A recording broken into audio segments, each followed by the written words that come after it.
the leader of what she calls the lipstick revolution. Safety activist Joy Hoover is our guest this week on Nevada Week in Person.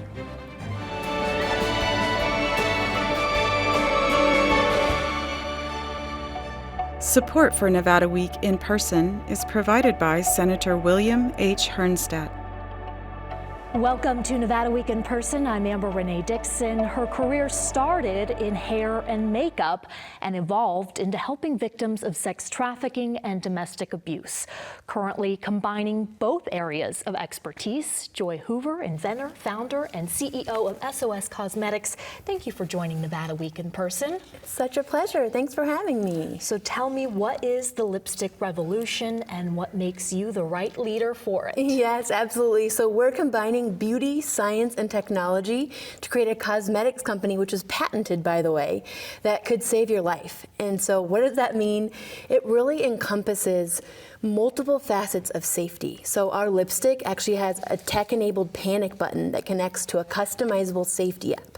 So with a push of a button on your lipstick, you can send your location to someone, send a customized text or phone call. You can sound a loud alarm, or you can even contact emergency services who can priority dispatch police or other authorities to your location. And not only that, it also has drink testing strips in the base of it we have a container that creates the diagnostic accuracy of the test strips. So when you test your drink, it will tell you with 2 lines it's safe, or 1 line it detects benzodiazepines. So then, in your experience, you must have realized there is a big need for something like this. What's in that experience? Yeah, so we've been in Vegas for 14 years, and the populations that we've been serving are folks experiencing trafficking, gender-based violence, and after working with over 10,000 survivors, we really started to really look into what is it that's preventing this. We found after 11 and a half years of working in nonprofit that the numbers were actually not only not decreasing, they were increasing by about 2.9% year over year. So between the clients we were serving and also our own personal experiences of experiencing violence and losing my mother-in-law and brother-in-law to domestic violence, it's really been this 14 years of going, what is there that's more? How can we prevent this? How can we create a safer world for our daughters and for families everywhere? Your mother-in-law and brother-in-law, what happened? Yeah, so April 10th, 2013, we had just had a new baby, our first daughter, Vivian, 8 days before, and we got a phone call thinking that the call was gonna be like, hey, let's meet up early for dinner to see your new baby. And that call was that we had lost, my father-in-law had kind of lost touch with reality after being abusive for over 40 years and had shot and killed my mother-in-law, my brother-in-law, and then himself. So yeah, that's the kind of thing, right, that you experience that it really changes your entire world. And we just navigated the 11th anniversary of that date. And we were talking to our therapist about it, and I was like, is it kind of weird that like 11 years later, it still feels like the weight of it? And he was like, no, like was such a traumatic, life-changing experience. And it took us a long time to heal. And we talk a lot about leading through our scars, not our wounds. So it took us a lot of years to really navigate that story and navigate our own experiences and go, okay, we're ready to lead out of our scars and to really start, preventing this. When you say we, you're talking about you and your husband. Yes. Tell me about him, and when you say we, you are a team. 100%. We've been together 20 years. We've basically grown up together. And there is no Joy without Phil, no Phil without Joy at this point. We are truly best friends. But not only that, when we met literally forever ago, in 2004, for us, it was really we felt like we met our match. And we met our match of both of our hearts and our passions were to hold space with and connect with marginalized communities.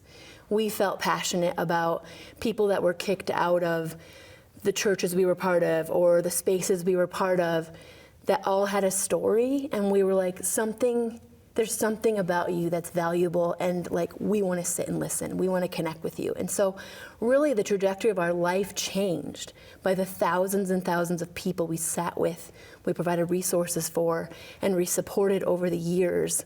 And like the trajectory of who we are changed, and so that has navigated our future. Before founding Cupcake Girls here in Las Vegas, you had moved here with him from Michigan. Both of you are from Michigan? Yep. Okay, and evangelical Christian backgrounds, Yep. right? Mm-hmm. So what were in those roots of you both getting together, and who were you helping at that point? So, you know, we met, in an evangelical church, and so we both were brought up in that religion. And I think, you know, the foundation of who we are is love. And I think that we thought we found that in the church. And what we realized is we couldn't find that in the church because unconditional love didn't exist inside an institution like that. And so it really shifted a lot of both of our upbringings from the kind of shame-based experiences or purity culture, the things that we internalized, and we started deconstructing that together, thankfully. And, you know, I think one of the best ways to explain it, and it's kind of intense, but, you know, my father-in-law took his life inside their home after he took my mother-in-law and father's life. And on the top of the stairs is where he was. And the top of their stairs was a scripture, and the scripture says, "Peace I leave with you." And I think a lot of times in religion, especially in fundamentalist religions, there's a lot of conversation and a lot of talk about this scripture or this specific belief, but it is not internalized. And so what we did is we took some of the good and we started to internalize, what does unconditional love look like for ourselves, for our community? What does it look like in action? And truthfully, we found that outside of religion. And now we get to live our life in such an authentic way to what we truly believe love is. Your entry into helping victims of sex trafficking and domestic abuse victims, how did that take place? Yeah, so I think, again, kind of that like passion of it, like there's this thing that he has tattooed on him that says your life is not your own. And the meaning for that really is that it's not about us, but it's about our community. And I think our goal has always been to focus on like, let's heal ourselves so we can heal the world. And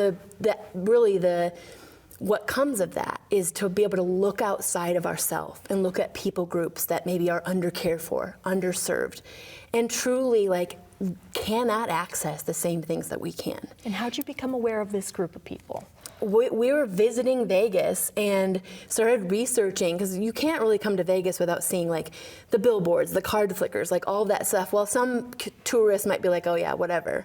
For us, it was like, what is this? Like, let us understand more about the adult industry. Let us understand more about the logistics. How many people are working? How many people are being served? And we found there's like 100,000 people in Vegas that are working in the adult industry.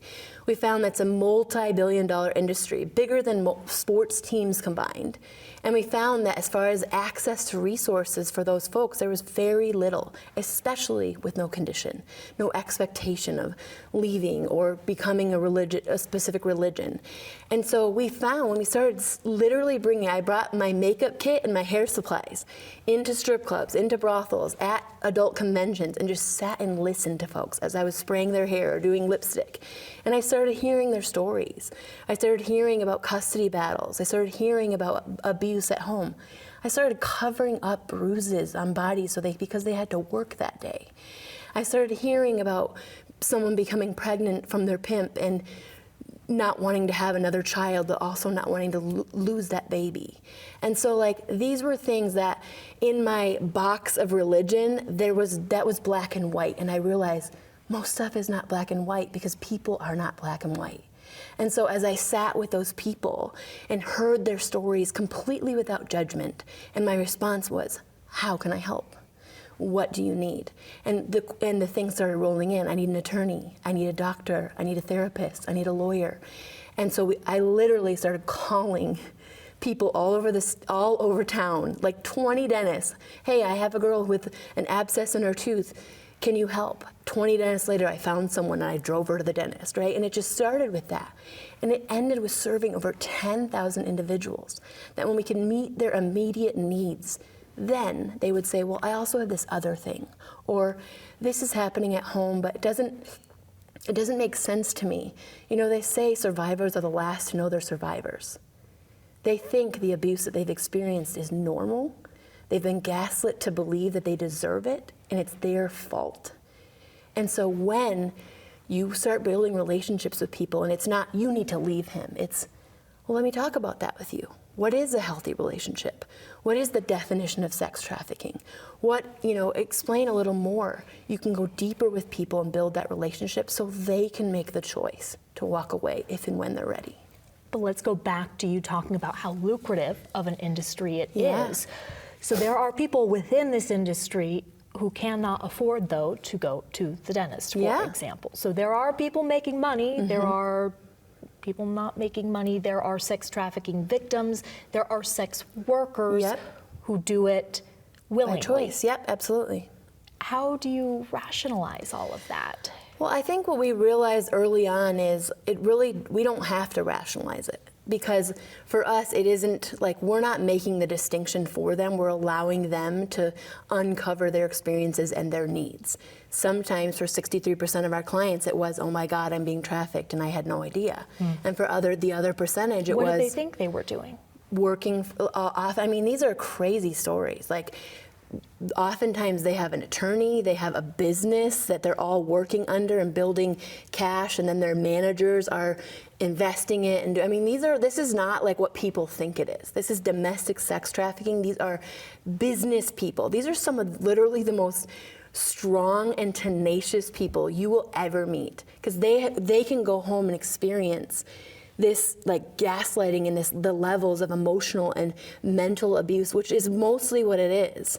And then they can go out and work and build that business because they want better. We've heard stories like, I'm, trying to make money so my mom can get brain surgery. I'm trying to help my children. I'm trying to, and as a mother, I'm like, I would do anything for my kids.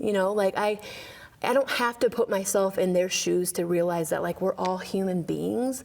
And so whatever it is that they're doing the work for, there is no judgment. I respect people's choice of work, whatever it is. And if they're not doing it with their consent and their agency, then I want to allow opportunity to help them realize that and provide resources. A couple questions I want to fit in before we run out of time. So you were getting into these relationships via cupcakes and also makeup. Yeah. I understand cupcakes because food is a connection for totally. people. What is it about makeup? Well, I think what I learned as a hairstylist, because that's actually my background, is that when someone's sitting in your chair and you're present with them, there's a lot of opportunity for conversation. And so really that's what it was. It was just, sitting there. It was like doing their eyelashes or doing their hair and them just talking about their experiences or their day or their children, talking about bringing something up that happened and just bringing a listening ear and sometimes going, well, what about this perspective? Or have you thought of this? And it's really deepening and building those relationships. I still have those relationships today. Some of those women were the women who, helped did baby showers for my kids. Like I was going in pregnant, so it really was a depth of connection that I'll really never forget. Last question, would this product, this lipstick, would it have saved your mother-in-law? It's hard to know that, but we really believe that if she would have understood that she was experiencing domestic violence and that she did have agency to leave, and if not, if she could have pushed a button sooner and the police could have arrived and known her location, could it have saved her or my brother-in-law? I hope so, and if not, I hope it saves the next person.